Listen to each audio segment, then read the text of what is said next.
बार फिर एक बार आभार, एक बार आभार, एक बार आभार, एक बार। भाई और बहनों, 10 साल पहले जब आपने मुझे अवसर दिया था तो मैंने गारंटी दी थी, पूरे देश को गारंटी दी थी, न खाऊंगा न खाने दूंगा। याद है ना? मैंने केंद्रीय स्तर पर 10 साल में एक भी घोटाला नहीं होने दिया। अब मोदी देश को और पश्चिम बंगाल को खास एक और बड़ी गारंटी दे रहा है। मोदी की गारंटी है, पहले मैंने गारंटी दी थी, न खाऊंगा न खाने दूंगा।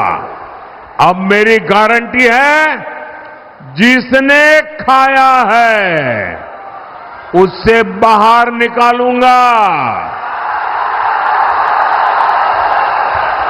और जिसका खाया है उसको मैं लौटाऊंगा।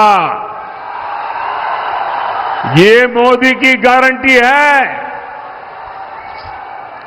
टीएमसी के नेताओं के पास भी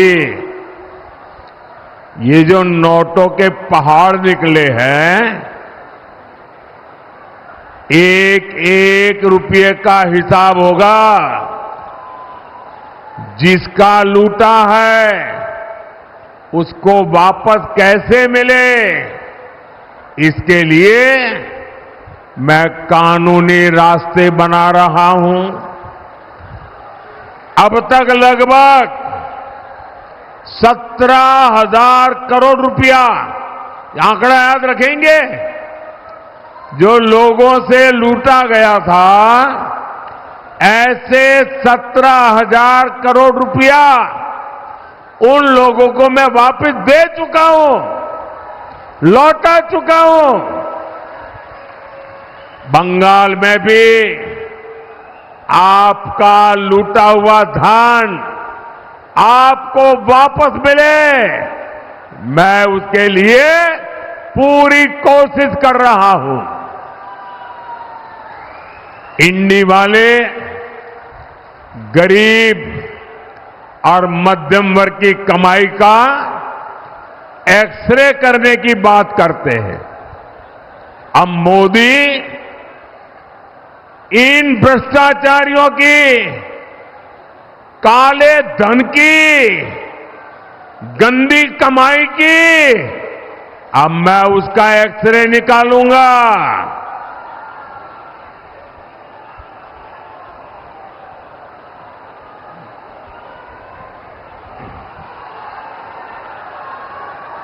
ऐसा एक्सरे कि इनकी आने वाली पीढ़ियां भी भ्रष्टाचार करने से पहले 100 बार सोचेगी।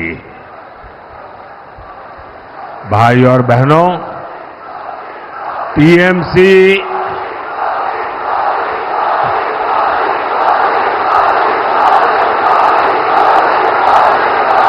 साथियों, आपका ये प्यार, आपका ये उत्साह, आपका ये आशीर्वाद मेरे जिंदगी की बहुत बड़ी ऊर्जा है।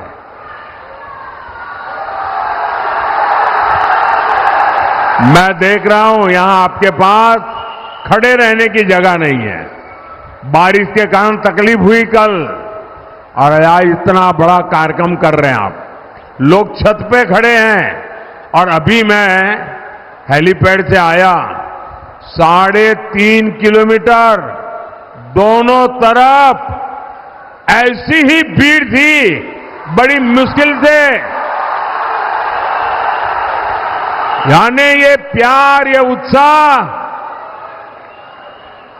मैं आपका ये कर्ज है ना, वो बंगाल का विकास करके कर्ज चुकाऊंगा मैं। भाइयों और बहनों, टीएमसी और इंडी गठबंधन को आपके विकास से कोई मतलब नहीं है। इनकी सबसे बड़ी प्राथमिकता है अपने वोट बैंक का तुष्टीकरण।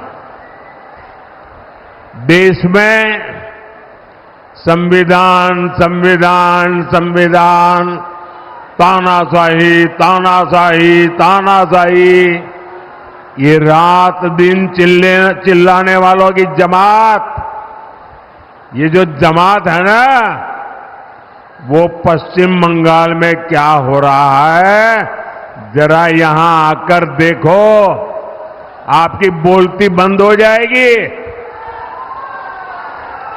बंगाल में टीएमसी ने ओबीसी को जो धोखा दिया, उसकी कलाई कोर्ट ने खोल दी है।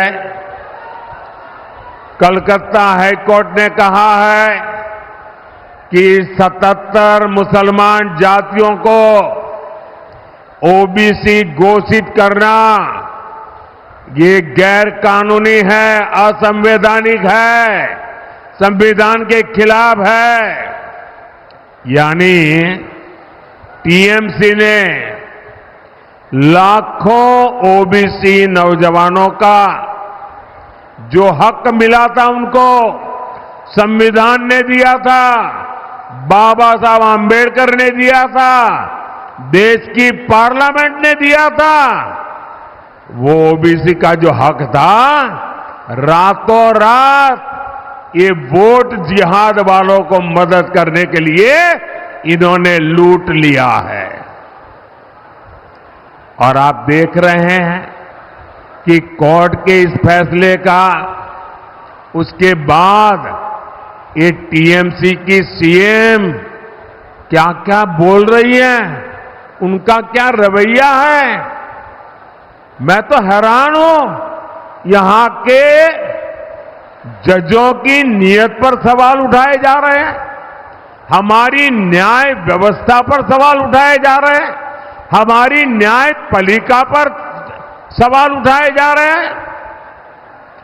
मैं जरा टीएमसी वालों से पूछना चाहता हूं, अब क्या जजों के पीछे भी अपने गुंडे छोड़ दोगे क्या? पूरा देश देख रहा है कि कैसे टीएमसी बंगाल में न्यायपालिका का गला गौंट रही है। साथियों, टीएमसी से सच बर्दाश्त नहीं होता। जो कोई भी टीएमसी के गुनाह सामने लाता है, टीएमसी उनको टारगेट करती है। आपने भी देखा है कि टीएमसी के एमएलए ने साफ साफ कहा कि हिंदुओं को भगीरथी में बहा देंगे। इस पर बंगाल के संतों ने टीएमसी को रिक्वेस्ट की कि जरा आप अपनी गलती सुधार लीजिए, और बड़ी नम्रता से रिक्वेस्ट की। लेकिन टीएमसी ने हमारे संत समाज को ही धनाधन गालियां देना शुरू कर दी।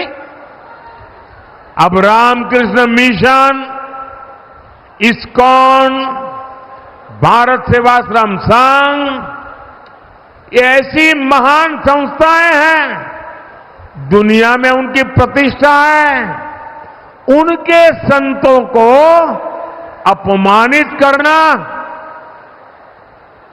भाइयों बहनों, ये सब अपने वोट बैंक को खुश करने के लिए वोट जिहाद को आगे बढ़ाने के लिए किया जा रहा है। यहां संदेश थाली की बहनों ने इंसाफ मांगा तो टीएमसी ने उनको ही टारगेट कर दिया। बसीरहाट से उम्मीदवार